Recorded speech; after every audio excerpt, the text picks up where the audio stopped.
Welcome to In Focus with Silvana Pavlovska. We are continuing with our podcast on aspects of the Greek Hellenization of Macedonia, 1912 to 1959, by Philip Korabot, published in 2005. The author continues and says, in the case of Greek Macedonia, the homogenization drive was given a substantial boost with the signing in November 1919 of the Greco-Bulgarian Convention of Neuilly on the reciprocal voluntary emigration of Greek and Bulgarian minorities. Proposed by Athens and sanctioned by the Allies, it was hailed by Venizelos as the means by which Greek populations would be embedded in areas with compactly settled foreign ones. Put under the auspices, under the auspices of the newly established League of Nations, the convention obliged both contracting parties not to place directly or indirectly any restrictions on the right of immigration. Article 2. Crucially, there was no mention of not exercising pressure, overt or covert, on potential migrants, though both parties seem to have done exactly that. As numerous directives from the Ministry of Foreign Affairs and the Governor-General of Salonika, GGS, to local officials make abundantly clear, the national interest necessitated the emigration of as many Slav speakers as possible, particularly of former schismatics imbued with racial fanaticism, who should be compelled to move to Bulgaria through skillful and specialized work. On top of the undue pressure exercised by gendarmes, meaning the police, on potential migrants, the letter included preferential treatment accorded to Greek Orthodox refugees over the allocation of appropriated and exchanged lands and dwellings, particularly in Central and Eastern Macedonia, summed up somewhat exaggerately in the admonition, "Move out, you who are Slav-speaking Bulgarians, so that we, the descendants of Pericles, might move in." Such favoritism not only persuaded Slav speakers to emigrate, but on occasion led to incidents of intercommunal strife between those who remained and the newcomers. In the event, and according to official League of Nations estimates, as many as 92,000 Slav speakers had migrated to Bulgaria and 46,000 Greek speakers to Greece by May 1929. In between, hundreds of Slav speakers were forcibly relocated to other parts of the country or exiled to Bulgaria on suspicion of spreading pro-Bulgarian propaganda. And after the establishment of the Macedonian Front in late 1915, on charges of collaborating with the enemy. Following the end of the Great War, this measure was extended to include the families of the supporters of Bulgarianism. Others who had evaded their military service were hunted down and court-martialed. And in early 1923, amidst a state of martial law and on the justifiable grounds that they had been aiding and participating in the incursions of Bulgarian bands into Greece, Athens sent to internal exile, mostly in Thessaly and Crete, more than 5,000 Slav-speaking activists and their families from Eastern Macedonia and principally Western Thrace or Thrace.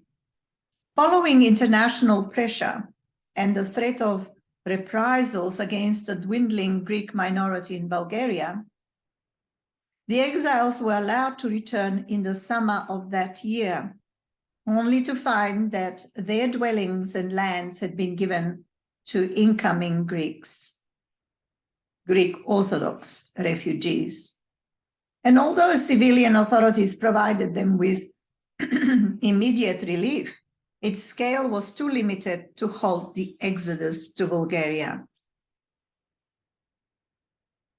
Before me, I've got Table 1, Ethnic Composition of Greek Macedonia, 1912, as evidenced in this paper by Philip Korobot, which I'd like to show you now.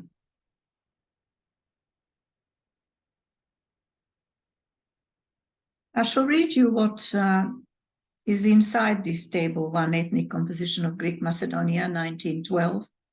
Greeks. Greek-speaking, 442,342. Slav-speaking, 70,856. A total of 513,198, or 42.5% of the population. Muslims, 438,945, or 36.35% of the population. Bulgarians, exarchists, Unates, Protestants, 181,552, or 15.04% of the population. Jews, 66,312, 5.49% of the population.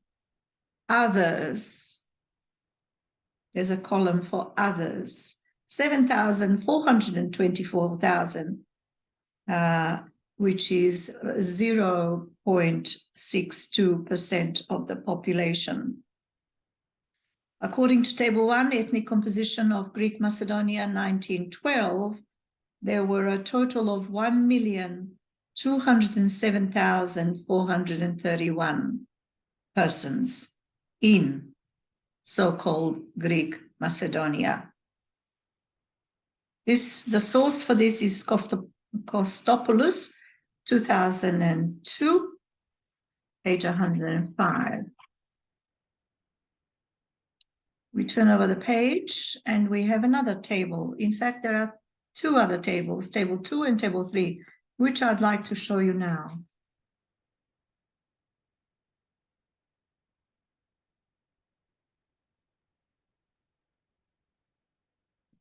Table 1 and Table 2 and Table 3 now. Table 2 says Ethnic Composition of Greek Macedonia, August 1915. Greeks, Greek-speaking, 486,456. Slav-speaking, 74,887.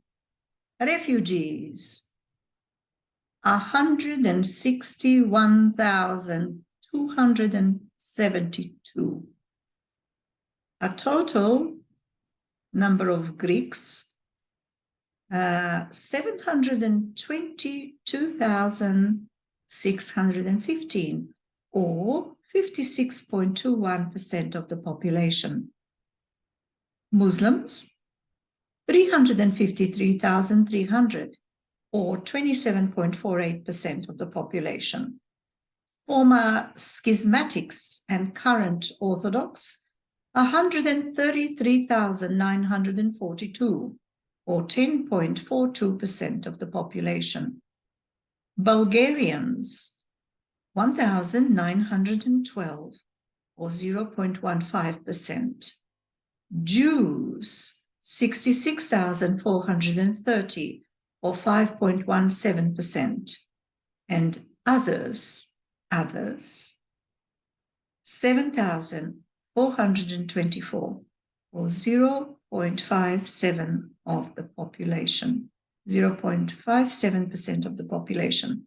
Total population in ethnic Greek Macedonia, ethnic composition of Greek Macedonia as of August 1915, according to Philip Karabot, whose source is Kostopoulos from 2002, page 105, is 1,285,623 people. Now, table 3, population of Greek Macedonia according to religion and mother tongue, May 1928. May 1928. Orthodox/Greek, 1,161,191, or 82.21% of the population. Orthodox/Macedonian, 80,668, or 5.71% of the population. Orthodox/Turkish, 70,032, or 4.96% of the population. Jewish/Ladino, 59,073, or 4.18% of the population. Orthodox/Vlach, 13,465, or 0.95%. Orthodox/Armenian, 10,743, or 0.76%. And others, 17,305, or 1.23% of the population, for a total of 1,412,477. This source is IEI/GSIE from 1935. According to an official report compiled for the then, this is 1915, Governor General of the region, on the eve of the Balkan Wars in the lands that a year later came to constitute Greek Macedonia, the Greek element, both Greek and Slav-speaking, was estimated at 42.5% of the total, rising to 56.21% by August 1915, as shown in tables 1 and 2.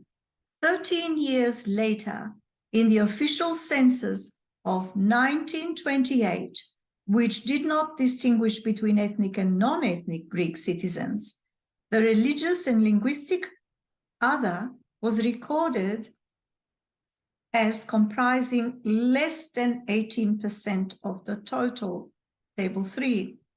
The pitfalls of such contentious and partly incompatible data, notwithstanding conventional wisdom holds that in line with the prevailing trend of population movements in the Southern Balkans and Asia Minor at the time, from 1912 onwards to at least until the mid-1920s, scores of indigenous heteroreligious and heterolingual others moved out, either in the face of advancing and or retreating armies, or in the context of the Greco-Bulgarian and Greco-Turkish exchange of populations and were replaced by ethnically kin newcomers, refugees, and exchangeables.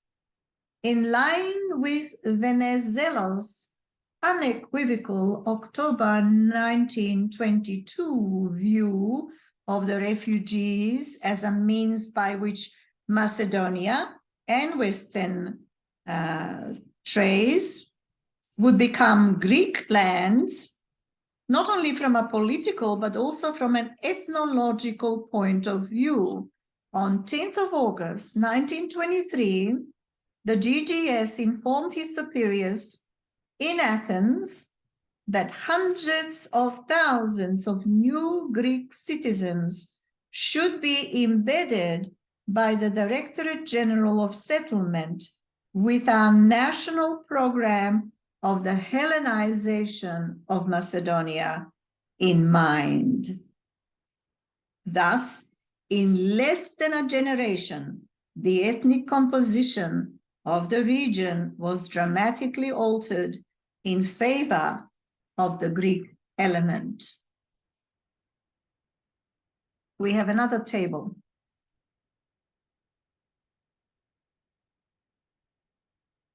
Table 4, estimates on population movements out of and into Greek Macedonia, 1912 to 1925.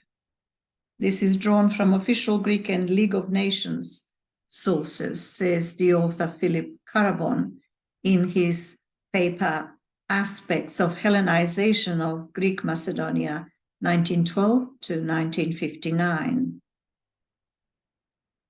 There are 5 columns. In the first column, the years are listed. Next one, we've got Muslims. The third one is Slav speakers. Then the fourth one, Greek Orthodox, and plus minus in the last column. So 1912 to 1913, there were 10,000 Muslims. In 1913 to 1914, there were 100,000 Muslims. 1915 to 1920, nothing was recorded. 1920 to 1925, there were 350,000 Muslims. Looking at the third column, Slav speakers, 1912 to 1913, 40,700.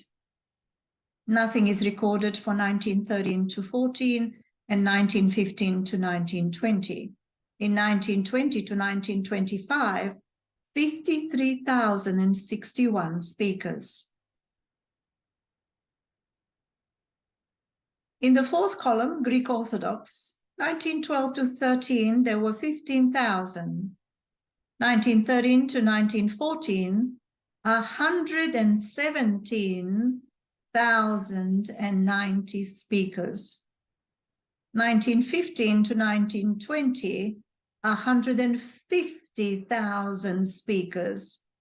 1920 to 1925, 776,000 Greek Orthodox speakers.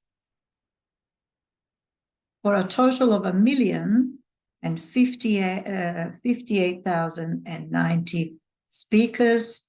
This is an estimate on population movements out of and into Greek Macedonia in the period 1912 to 1925. There are a number of sources listed here, the first one is Pallis, second one is Konstopoulos, Paliidis again, Michaelidis, and Penzopoulos. As table 4 suggests, says Philip Korobot, such a teleological viewpoint is by and large correct, especially with regard to the Muslim element. However, it shrouds the fact that other than directly war-related processes also account for challenges in the region's human geography. For it was the gradual erosion of Ottoman rule in the Balkans and its substitution by the forces and agents of the centralizing nation state that also facilitated what Lord Curzon called the unmixing of peoples.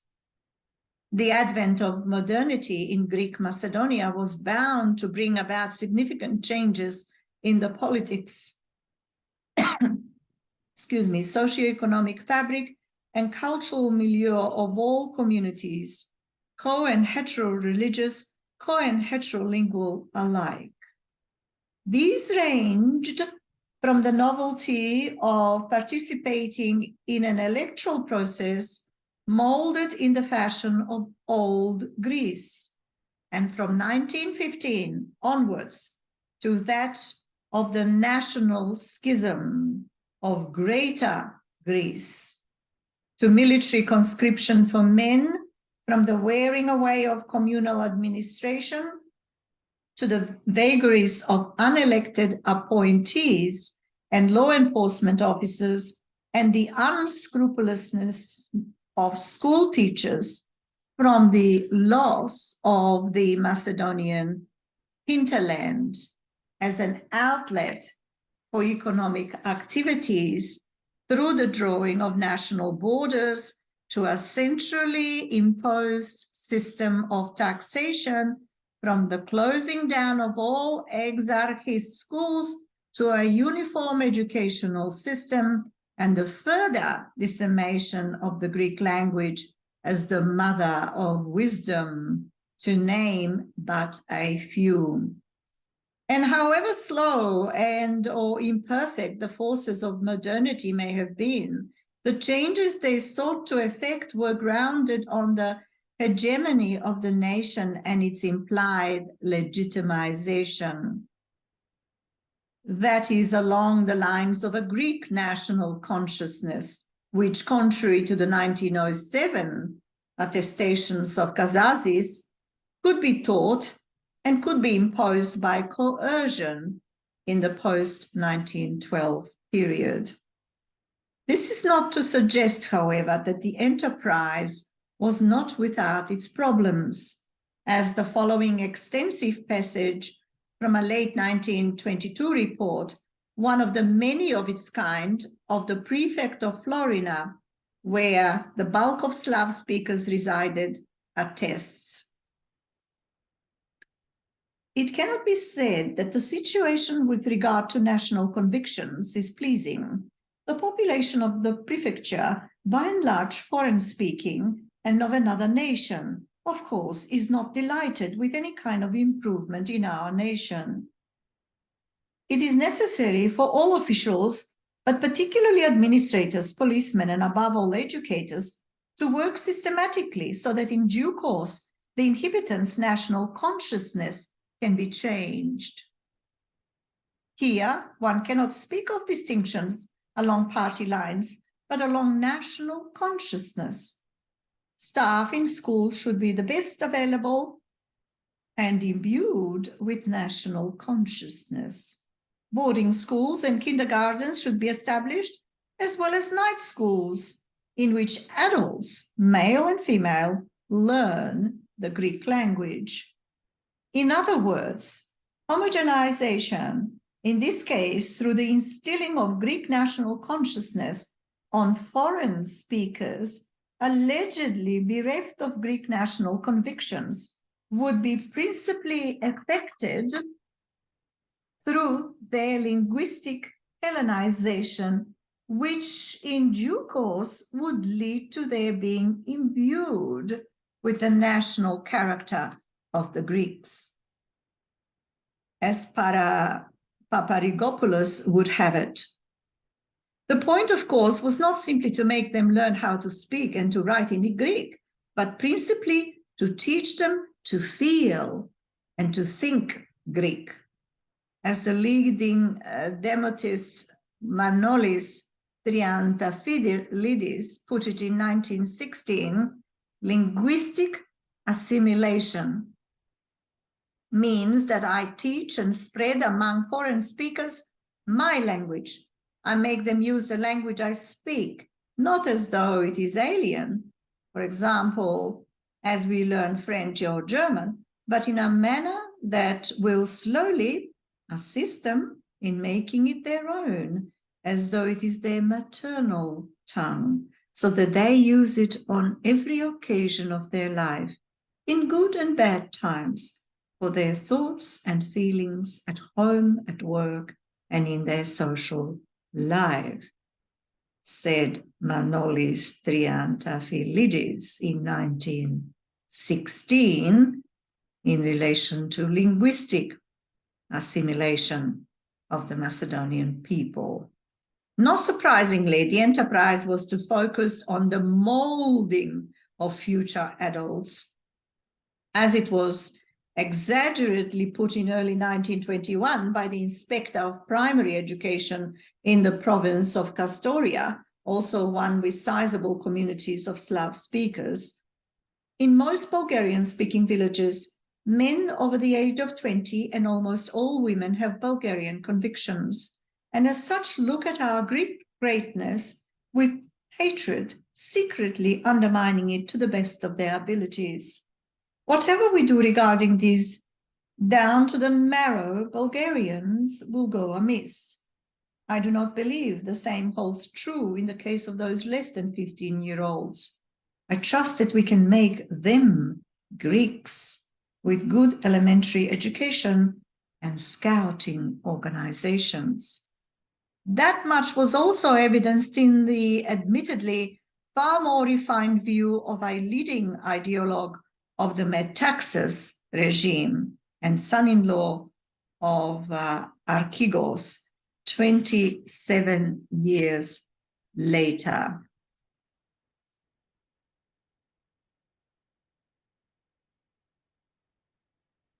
This is what he thought.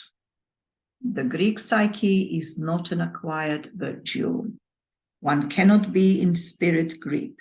If one is not Greek by birth, however hard we try, what we can do is to assimilate non-Greeks in such a way that because we are stronger as a race, after 1 or 2 generations, we can effect the assimilation of the Xenos, who see in his children and grandchildren Greeks.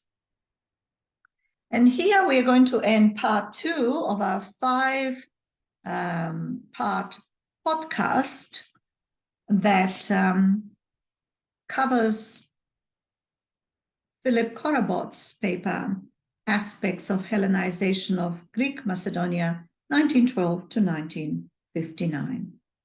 Thanks for joining, and don't forget to tune to part 3.